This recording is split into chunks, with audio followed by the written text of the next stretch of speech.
Samantala nakatakdang magpatupad naman po ng oil price adjustment ang ilang kumpanya po ng langis ngayong linggo.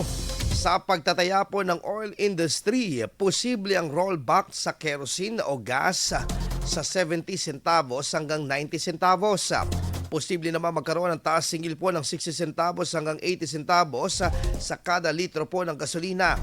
Dahil dito, idinadaing ng ilang public utility vehicle drivers at operators ng lalawigan ng Pangasinan ang pabago-bagong presyo ng produktong langis.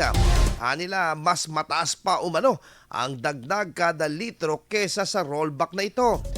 Na dapat umanong maramdaman rin kahit papaano ng mga ito ang malaking pagbaba ng kada litro ng langis na kanilang kinukonsumo upang mabawi daw ang kitaan sa maghapong biyahe.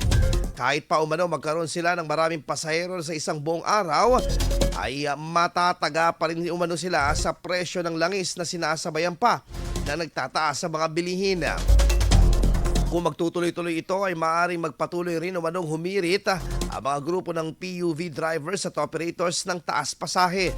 Samantala, nagpatupad na rin ang dagdag presyo ng 70 centavos kada litro ang liquefied petroleum gas or LPG noong unang araw ng Pebrero.